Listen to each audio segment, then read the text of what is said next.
Hello students, myself Gaurav Pratap Singh. I am working as a lecturer at RVS Polytechnic, Bichpuri Agra. और मैं जो आपको subject पढ़ा रहा हूँ उसका नाम है रेफ्रिजरेशन एंड एयर कंडीशनिंग, जिसका अध्ययन हम करते हैं मैकेनिकल इंजीनियर सेकेंड ईयर के 4th सेमेस्टर में। ठीक, अभी तक जितनी पुरानी वीडियोस थी उसमें क्या था, हमने काफ़ी सारी चीज़ें पढ़ ली थी, जैसे syllabus unit 1, unit 2, unit 3, unit 4 तक हम आ चुके थे। आज जो हमारी यूनिट स्टार्ट हो रही है वो क्या, हमारी यूनिट 5, जो कि नाम है वेपर एब्जॉर्प्शन सिस्टम, या हिंदी में कहें तो वाष्प अवशोषण निकाय। ठीक है, अब देखिए इसके बारे में थोड़ा पढ़ते हैं कि क्या चीज़ होती है। 1824 में माइकल फेराडे द्वारा क्या था, वेपर एब्जॉर्प्शन साइकिल को प्रतिपादित किया था। ठीक है, वाष्प एब्जॉर्प्शन जो रेफ्रिजरेशन सिस्टम है, ये प्राचीनतम निकाय है, मतलब बहुत ही पुराने सिस्टम्स हैं उनमें से एक सिस्टम है। ठीक है, पहले इनका प्रयोग किया जाता था और अभी भी इनका प्रयोग किया जा रहा है। ठीक, जो फर्स्ट वेपर एब्जॉर्प्शन सिस्टम था ये 1860 में फ्रेंच साइंटिस्ट फेरिडिनेंड कैरी द्वारा विकसित किया गया। किसके द्वारा? फेरिडिनेंड कैरी द्वारा विकसित किया गया था। इसमें क्या था, उस टाइम अमोनिया का इस्तेमाल किया जाता था। किसका किया जाता था? अमोनिया का। किसके लिए? As a refrigerant. इसमें क्या करते थे हम, अमोनिया का यूज़ करते थे उस टाइम में। ठीक है, इस रेफ्रिजरेशन सिस्टम में क्या होता है, यांत्रिक ऊर्जा के स्थान पर ऊष्मीय ऊर्जा का प्रयोग करते हैं। क्या करते हैं? यांत्रिक ऊर्जा के स्थान पर ऊष्मीय ऊर्जा का हम प्रयोग कर देते हैं। और इस रेफ्रिजरेशन जो सिस्टम है इसमें कंप्रेशर का यूज़ नहीं किया जाता। क्या नहीं करते हम? कंप्रेशर का यूज़ नहीं करते। कंप्रेशर की जगह क्या करते हैं? एब्जॉर्वर, पंप जनरेटर और किसका? Pressure controlled valve. Observer, pump generator और प्रेशर कंट्रोल वॉल्व का यूज़ किया जाता है। किसकी जगह? कम प्रेशर की जगह। ठीक, चलिए आगे देखते हैं। इसमें सबसे पहली जो हमारा इसमें सिस्टम है उसका नाम क्या है? Simple vapour absorption system. ठीक, या हिंदी में कहें तो सरल वाष्प अवशोषण निकाय, और इसका एक दूसरा नाम और है अमोनिया।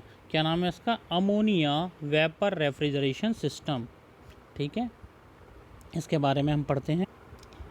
तो सबसे पहले इसके कंपोनेंट्स पढ़ लेते हैं कि इसमें कौन कौन से कंपोनेंट का हम प्रयोग करते हैं। ठीक, तो पहला कंपोनेंट है absorber, pump, generator, pressure regulator, condenser, receiver, expansion valve और एवोपरेटर। यानी कि इसमें किसका प्रयोग नहीं किया गया?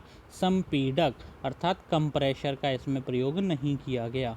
ठीक है, ये इसकी साइकिल है, इसके बारे में हम अध्ययन करेंगे। पहले थोड़ा देख लेते हैं कौन सी चीज़ कहाँ कहाँ लगी हुई हैं। ठीक है, पंप्स लगी हुई हैं, जनरेटर्स लगे हुए हैं, जनरेटर में हीटिंग कॉइल्स या स्टीम कॉइल्स लगी हुई हैं। एब्जॉर्वर लगी हुई हैं, उसमें भी क्या कॉइल लगी हुई है? कूलिंग वाटर की कॉइल लगी हुई हैं। एवोपरेटर लगा हुआ है, एक्सपेंशन वाल्व, रिसीवर और कंडेंसर। ठीक, साथ ही साथ क्या, प्रेशर रिड्यूसिंग वाल्व भी प्रयोग, यानी कि प्रेशर कंट्रोल वाल्व का प्रयोग भी हम करते हैं। ठीक है, अब देखिए इसमें सबसे वर्किंग किस तरीके से होती है। ठीक, इस सिस्टम में क्या होता है, जो एवोपरेटर है, क्या है हमारा? एवोपरेटर। ठीक है, एवोपरेटर से क्या होता है, निम्न दाब पर यानी कि लो प्रेशर पर अमोनिया कहाँ जाती है? एब्जॉर्वर में जाती है। कहाँ जाती है? हमारे एब्जॉर्वर में जाती है, जहाँ क्या लगे हुए हैं पहले से? कूलिंग वाटर की कॉइल्स लगी हुई हैं। कूलिंग वाटर कॉइल्स क्या करती हैं, यहाँ पर हीट रिजेक्ट कर लेती हैं, यानी कि ठंडा करके हीट को क्या कर देती हैं? पानी के साथ बाहर निकाल देती हैं। क्या करती हैं? पानी के साथ बाहर निकाल देती हैं, यानी कि जो अमोनिया को क्या कर लेती हैं? अवशोषित कर लेती हैं अधिक मात्रा में। ठीक है, और जो इसके अंदर जो होता है, जो अमोनिया हमने पहुंचाई है, उसमें क्या रहे, साथ ही साथ पानी भी मिल जाता है। क्या मिल जाता है? पानी। और ये दोनों मिलकर क्या बनाते हैं? जल अमोनिया विलयन, जिसे एक्वा विलयन भी कहते हैं। क्या कहते हैं उसको? एक्वा विलयन भी कहते हैं। और ये एक स्ट्रॉन्ग सॉल्यूशन है, ये मिलाकर एब्जॉर्बर द्वारा बाहर भेज दिया जाता है और हीट क्या हो जाती है? रिजेक्ट कर दी जाती है, यानी कि निकाल दी जाती है। एवोपरेटर क्या करता है? हीट एब्जॉर्व करता है, यानी कि जो भी हमारी वस्तुएं हैं उससे हीट एब्जॉर्व करता है और कहाँ? एब्जॉर्वर में जाके हीट उसकी निकाल दी जाती है। ठीक है, अब क्या होता है, पंप के द्वारा से इसको कहाँ भेज दिया जाता है? जनरेटर में। कहाँ भेज देते हैं इसको हम? जनरेटर में भेज दिए जाता है। ठीक, विलियन अगर हो जाता है इनका, किसका? जल का और अमोनिया का, तो टेम्परेचर क्या हो जाता है इनका? इंक्रीज़ हो जाता है। क्या हो जाता है? इंक्रीज़ हो जाता है। ठीक, जिससे क्या होती है? ऊष्मा स्थानांतरित होती रहती है। ठीक है, अब क्या कर रहे हैं, अब हम इसको जनरेटर में प्रवेश करा दिया। क्या कर दिया हमने, जनरेटर में प्रवेश करा दिया। किसके द्वारा, पंप के द्वारा। किसके द्वारा, पंप के द्वारा इसको जनरेटर में प्रवेश करा दिया। तो जनरेटर में क्या है, बाहर सोर्स से स्टीम वगैरह ये सारी चीज़ें लगी हुई हैं, ठीक है। तो स्टीम्स लगी हुई हैं, हीटिंग कॉइल्स लगी हुई हैं। तो इसके द्वारा क्या होता है, अलग अलग हो जाता है। क्या अलग अलग हो जाता है, वाटर अलग हो जाता है और अमोनिया वाष्प अलग हो जाती है। क्या हो गया, अमोनिया और इनका सॉल्यूशन जो आया, तो वहाँ से क्या हो गया, अमोनिया वाष्प और वाटर अलग अलग हो गया। अब जो हमारा वीक सॉल्यूशन है, ठीक है, क्या है हमारा वीक सॉल्यूशन, उसको क्या करते हैं, यानी कि वाटर वो प्रेशर रिड्यूसिंग वाल्व के द्वारा दोबारा कहाँ भेज दिया हमने, एब्जॉर्वर में भेज दिया। और जो अमोनिया वाष्प है हाई प्रेशर की जो हो चुकी है, क्या हो गई है, हाई प्रेशर की, यानी कि पानी जो निकाला और जो वीक सॉल्यूशन हुआ उसको एब्जॉर्वर में भेज दिया।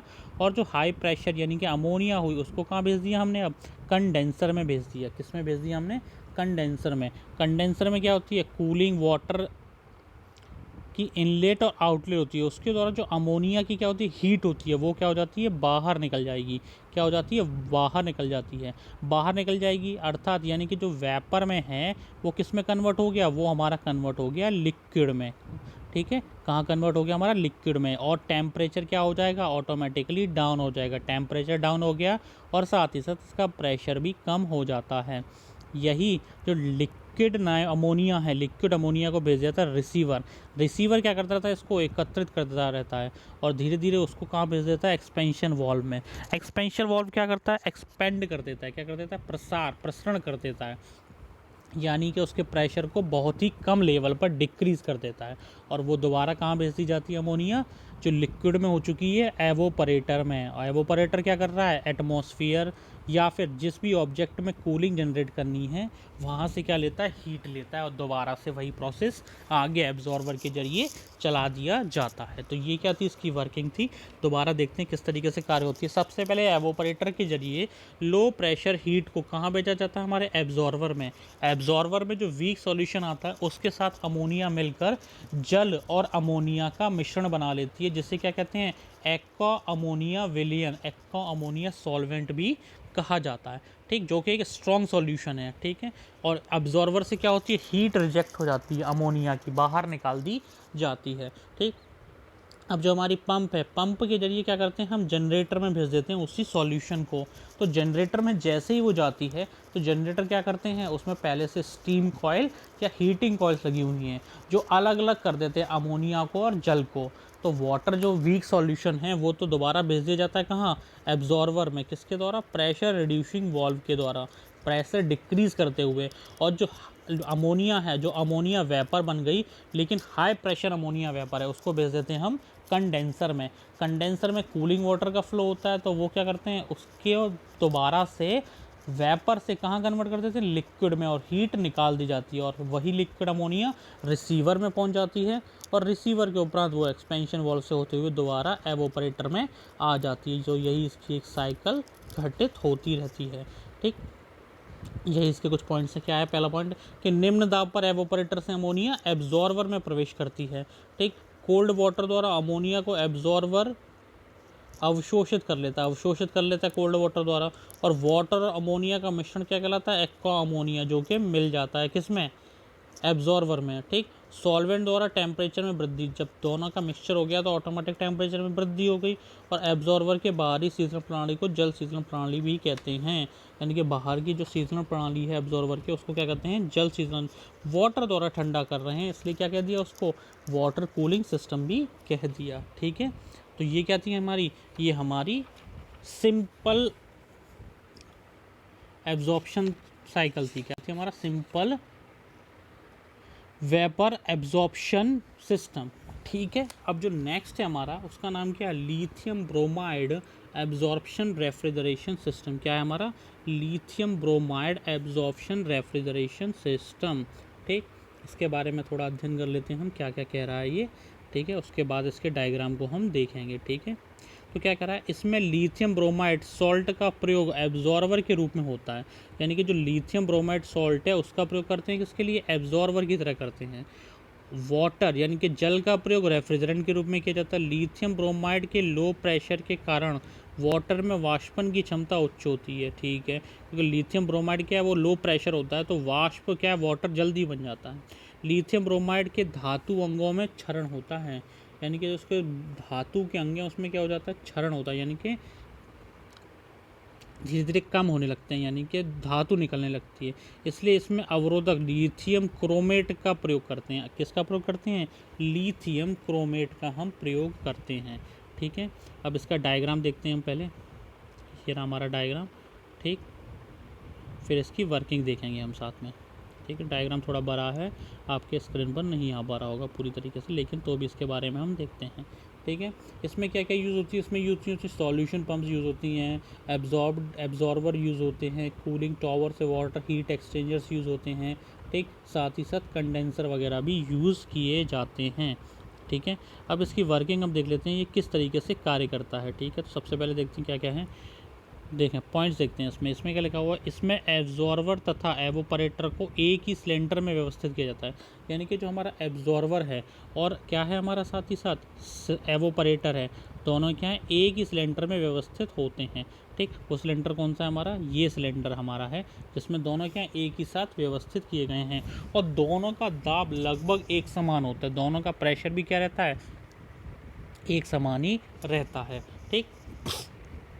अब क्या है, जनरेटर और जो कंडेंसर है वो दूसरे सिलेंडर में एक साथ व्यवस्थित हैं, यानी कि जो जनरेटर ये कंडेंसर हमारा, और साथ ही साथ ये स्टीम और हीटिंग कॉइल है, ये क्या है हमारा? ये हमारा है जनरेटर। तो ये क्या है? ये जनरेटर और ये हमारा कंडेंसर ये दूसरे सिलेंडर में व्यवस्थित होता है, ठीक। एक ही साथ इनको भी व्यवस्थित करते हैं, और दाब भी लगभग इनका एक समान रहता है। और जो हमारा एवोपरेटर है, हमारा एवोपरेटर का सेक्शन है, इसमें क्या रहता है हमारा? रेफ्रिजरेंट फिल रहता है। एवोपरेटर के सेक्शन में रेफ्रिजरेंट भरा रहता है, तथा अवशोषक में लिथियम ब्रोमाइड, यानी कि जो एब्जॉर्वर है इसमें क्या हमारा? लिथियम ब्रोमाइड का सॉल्वेंट भरा हुआ है। क्या भरा हुआ है? लिथियम ब्रोमाइड का सॉल्वेंट, ठीक। अब जो ये सॉल्वेंट है इसको क्या कर रहे हैं हम? पंप की सहायता से, जो हमारा ये सॉल्वेंट है ये, ठीक है, इसको क्या कर रहे हैं? इस पंप की सहायता से प्रवाहित कर देते हैं। क्या कर देते हैं? आगे प्रवाहित कर देते हैं। कहाँ के लिए? हीट एक्सचेंजर के लिए हमने प्रवाहित कर दिया, जिसको हिंदी में क्या कह सकते हैं हम? वाष्पित्र भी कह सकते हैं, ठीक। हीट एक्सचेंजर में प्रवाहित कर देते हैं। तो वाष्पित्र क्या होता है? ठंडा करने के लिए उसके पास करती हैं वाटर ट्यूब्स लगी रहती हैं। क्या रहती हैं? Water tubes. अब देखिए ये क्या है हमारा? ये हमारी हैं वाटर ट्यूब्स। क्या है? वाटर ट्यूब्स, ये लगी रहती हैं वाष्पित्र में, ठीक। इसके द्वारा क्या कर लिया जाता है? ठंडा कर लिया जाता है,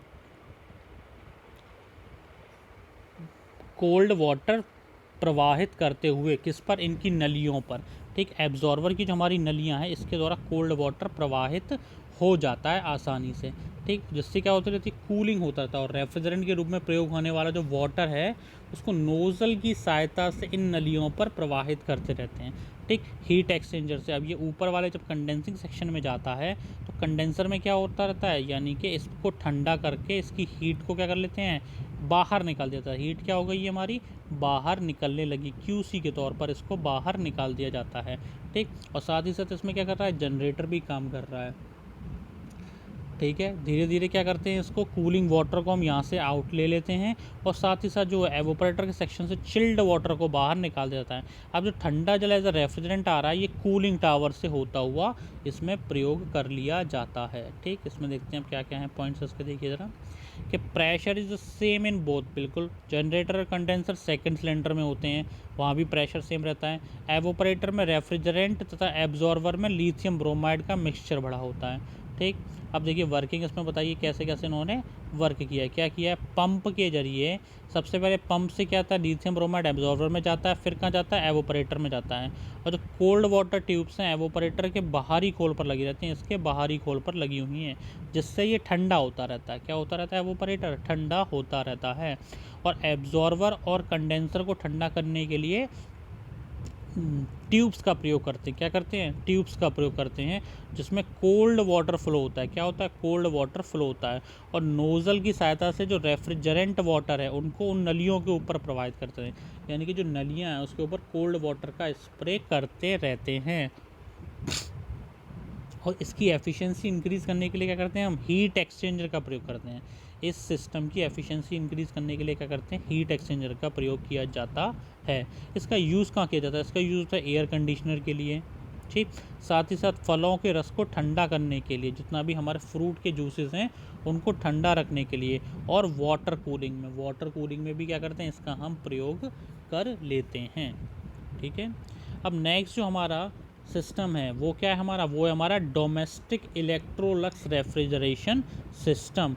क्या है हमारा, domestic Electrolux refrigeration system.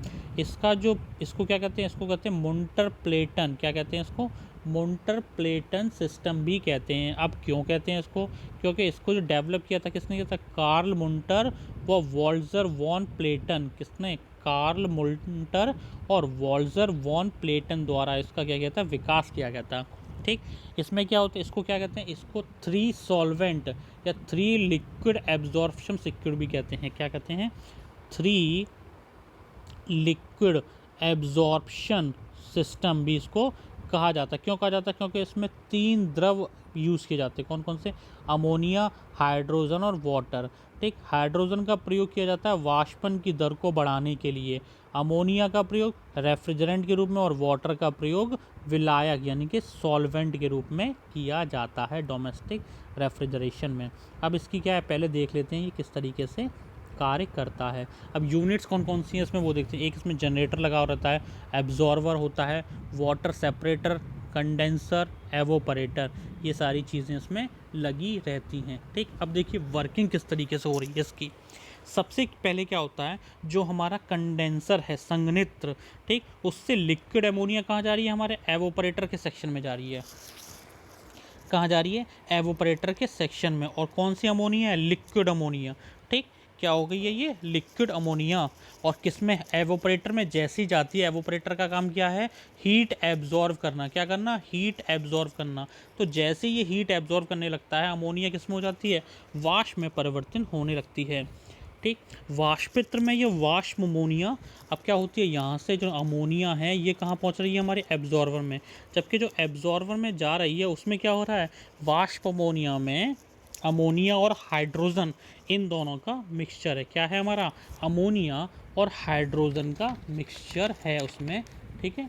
Ammonia और हाइड्रोजन का मिक्सचर कहाँ प्रवेश कर देता है, ये अवशोषक में प्रवेश कर देता है। कहाँ प्रवेश कर देता है, ये अवशोषक यानी कि एब्जॉर्वर में ये प्रवेश कर देता है, ठीक है। जैसे ही एब्जॉर्वर में प्रवेश करता है वहाँ पर जल द्वारा अमोनिया को अवशोषित कर लेते हैं। वाटर क्या कर लेता है, अमोनिया को अवशोषित कर लेता है। जैसे ही अमोनिया को अवशोषित कर लेता है स्ट्रॉन्ग सॉल्यूशन बन जाता है। क्या बन जाता है, स्ट्रॉन्ग सॉल्यूशन बन जाता है। और जो हाइड्रोजन है उसको दोबारा कहाँ भेज देता है, एवोपरेटर में भेज देता है। अब स्ट्रॉन्ग सॉल्यूशन का फ्लो कहाँ करा दिया जाता है, हमारे जनरेटर में। कहाँ करा देते हैं, जनरेटर में, ठीक है। स्ट्रॉन्ग सॉल्यूशन को कहाँ प्रवाहित कर दिया हमने, जनरेटर में प्रवाहित करते हैं, जहाँ ये क्या होता है, गर्म होने लगता है। क्या करता है, ये हीट लेता है और गर्म होने लगता है। गर्म होने के पश्चात क्या होती है, अमोनिया वेपर में परिवर्तित हो जाती है। किस में हो जाती है, जो विलयन है वो वेपर में परिवर्तित हो जाता है। और कहाँ भेज देते हैं इसको, वाटर सेपरेटर में। कहाँ भेज दिया जाता है इसको, वाटर सेपरेटर में भेज दिया जाता है। जैसे ही वाटर सेपरेटर में भेजते हैं अमोनिया वेपर अलग हो जाती है और साथ ही साथ वाटर अलग हो जाता है, ठीक। तो अमोनिया वेपर को दोबारा कहाँ भेज दिया जाता है, हमारे कंडेंसर में भेज देते हैं। और जो केवल वाटर बचा उसमें हो सकता है कि कुछ अमोनिया भी मिली हो, तो वो क्या होती है, वीक सॉल्यूशन, उसको दोबारा कहाँ भेज देते हैं हम, एब्जॉर्वर के लिए, जो दोबारा किससे मिक्स हो जाएगी, हमारे अमोनिया और हाइड्रोजन के मिक्सचर के साथ मिक्स हो जाती है, ठीक है। तो ये क्या थी, इसकी वर्किंग थी। अब इसकी वर्किंग जहाँ लिखी हुई है उसके बारे में देख लेते हैं, पढ़ लेते हैं एक बार, कि कंडेंसर से लिक्विड अमोनिया एवोपरेटर में प्रवेश करती है। लिक्विड अमोनिया वेपर अमोनिया में कन्वर्ट हो जाती है, ठीक है। नेक्स्ट क्या होता है, एवोपरेटर में वेपर अमोनिया लो प्रेशर और लो टेम्परेचर हाइड्रोजन से मिलती है।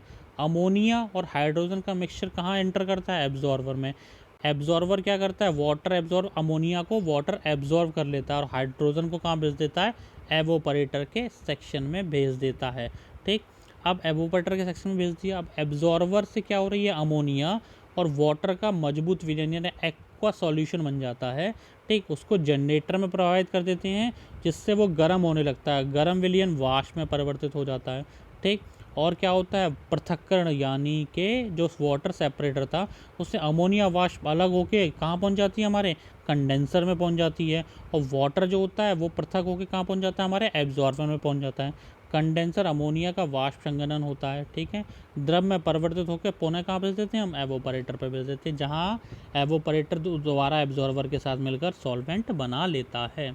अब इसके एडवांटेजेस क्या हैं, इसके एडवांटेजेस हैं, एक तो क्या है, इसमें पंप और कंप्रेशर का यूज़ नहीं होता, साथ ही ये लो कॉस्ट मेंटेनेंस है इसकी, ठीक। और लुब्रिकेशन की प्रॉब्लम्स नहीं होती, मेनली क्या होता है, लुब्रिकेशन लगाना पड़ता है, इसमें एक टूट फूट भी होती रहती है, वो नहीं होती इसमें, ठीक है। और मेनली क्या होता है, लीकेज की समस्या बहुत ही कम उत्पन्न करती है। और नॉइस पॉल्यूशन, यानी कि जो शोर कर रहा है, ध्वनि कंपन हो रहा है, वो सब क्या होते हैं, कम होते हैं। और किसी भी प्रकार के वॉल्व का इसमें प्रयोग नहीं किया जा रहा है। बस एक ही इसकी डिसएडवांटेज है, क्या डिसएडवांटेज इसकी, कि ये लो सीओपी है। क्या है ये, लो सीओपी जनरेट करता है, ठीक। तो ये था हमारा, आगे का जो भी है हम वो पढ़ेंगे हमारी नेक्स्ट वीडियो में। नेक्स्ट जो टॉपिक है हमारा वो क्या, हमारा वो है हमारा सोलर रेफ्रिजरेशन सिस्टम। तो उसको क्या पढ़ेंगे हम नेक्स्ट वीडियो में अध्ययन करेंगे। इससे रिलेटेड अगर आपको पीडीएफ चाहिए तो डिस्क्रिप्शन बॉक्स में दिए हुए टेलीग्राम लिंक पर जाकर वहाँ से इसे आसानी से डाउनलोड कर सकते हैं, ठीक। और अगर वीडियो पसंद आ रही है तो लाइक करें और चैनल को सब्सक्राइब करें, और आगे की आने वाली वीडियो के लिए हमारे साथ जुड़े रहें। धन्यवाद।